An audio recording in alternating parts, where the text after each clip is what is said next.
안녕하세요. 정원기입니다. 조선일보의 그 김창균 논설주간이 7월 1일자에 그 칼럼을 썼는데 하도 잘 써서 제 생각하고 어쩌면 이렇게 맞아떨어지나, 그래서 제가 그 논설주간의 그 칼럼을 한번 소개를 해보겠습니다. 매력 이준석. 문정권의 반칙과 특권이 젊은 매력 보수를 불러냈다. 이준석을 불러냈다. 이준석은 자신을 영입한 박근혜 전 대통령에게 고맙지만 탄핵은 정당했다, 이런 소신 발언을 대구에서 했어요. 이 소신 발언으로 국민의힘은 일단 탄핵의 늪에서 탈출한 것으로 보입니다. 박근혜 전 대통령이 자기를 정치계로 끌어들인 건 고맙지만 탄핵은 정당했다. 참 어떻게 보면 몰매 맞을 발언이지만 참 잘 표현을 했다고 좀 생각을 합니다. 이준석은 또 4월 총선 직후 야당 일부에서 이제 개표 조작설을 제기했을 때도 구태의연한 모습이다, 태도를 안 바꿨어요. 국민은 그때 우리 국민들은 여야를 가리지 않고 은근히 미국의 대선에서 트럼프가 이기기를 기대했었습니다. 많은 사람들이. 왜?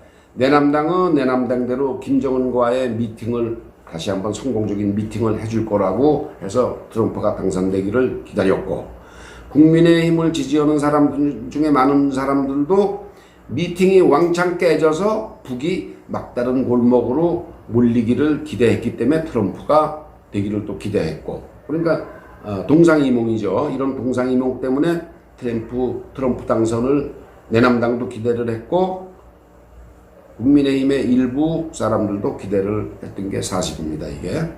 이 트럼프가 선거 부정을 외치니까, 선거 부정 선거 때문에 내가 졌다 외치니까 국민의힘 일부도 덩달아 따라갔던 거죠. 지난 그 4.15 총선의 부정 선거, 부정 개표, 이런 트럼프 따라가다 그냥 망한 거예요.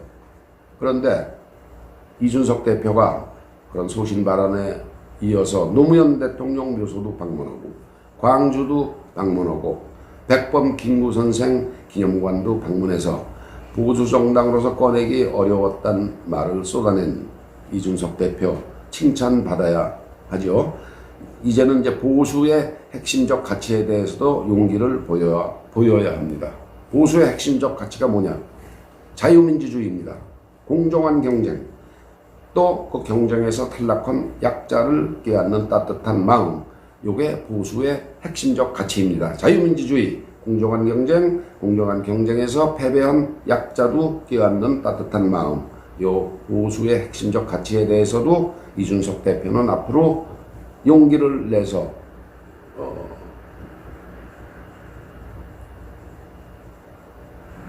발언을 해야 됩니다.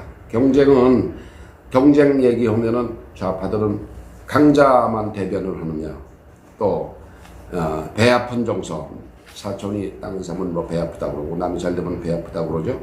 그런 걸로 이제 몰매를 맞는데 경쟁은 필요합니다. 경쟁은 필요합니다. 좌파가 아무리 강자를 대변하는 거다, 이기면 다냐, 이쪽 나중 딴 데 서 있는 사람은 어떻게 하란 말이냐, 이렇게 하더라도 경쟁은 좋은 겁니다. 이런 몰상식한 여당을 공격할 수 있는 대변인을 4명 뽑는데 무려 560명이 지원을 했습니다. 560명의 젊은이들이, 물론 이제 연세 드신 분들도 있고 그렇긴 하지만 4명의 야당 대변인, 여당을 공격하는 야당 대변인을 뽑는데 젊은이들이 500명이나 지원을 했습니다. 그래서 공정하기만 하다면은 경쟁은 좋은 거다, 공정하기만 하면은 경쟁은 좋은 거다라는 신화를 썼다. 지금 조선일보 김창균 논설주간이 그렇게 얘기를 하고 있습니다. 그런데 대통령 아들 어떻습니까? 예술인이랍시고 이제 1,400만 원, 6천만 원 2번, 또 고등학교 동창회 이사로 인한 문화재단에서 3천만 원, 뭐 이렇게 해서 1억을 2년 동안 지원받았어요. 대통령 아들이. 청와대는 이제 세계적인 예술인이라 그런 지원을 받을 자격이 있다, 이렇게 얘기를 했습니다. 청와대는. 그러니까 자랑스러운 문재인 보유국이라고 이제 서울시장 출마했던 누굽니까? 중소기업부 장관 했던 이제 자랑스러운 문재인 보유국에 이어서 백남준을 잇는 세계적 미디어 아티스트도 보유한 국가가 우리나라가 됐습니다. 아주 지겨워서 입에 올리기도 싫지만 조국 딸은 어떻습니까? 25세 대학생이 청와대 1급 공무원이 되는 그런 사건은 또 어떻습니까, 여러분? 그래서 이제 2030 세대들은 조국 딸 1급 공무원 25살 된 고려대학교 학생이 청와대 1급 공무원이 되는 그런 걸 보고 2030 젊은 세대들은 경쟁이 아무리 고달프고 피곤해도 반칙과 특권보다 낫다고 하는 겁니다. 그런데 이제 거기에 대해서 대통령 뭐라고 그랬습니까? 지금이야말로 능력과 경쟁이라는 시장지상주의를 경계해야 할 때 대통령은 완전히 시대에 거꾸로 가는 얘기를 하고 있습니다. 능력과 경쟁이라는 시장지상주의를 경계해야 된답니다. 문재인 대통령은 반칙과 특권 없는 세상은 노무현을 상징하는 말입니다. 그 노무현 시즌2 정부에서 반칙과 특권이 판을 치고 바로 그것 때문에 보수가 새로운 활력을 되찾고 있다. 이상이 김창균 조선일보 논설주간이 7월 2일자 칼럼에서 쓴 겁니다.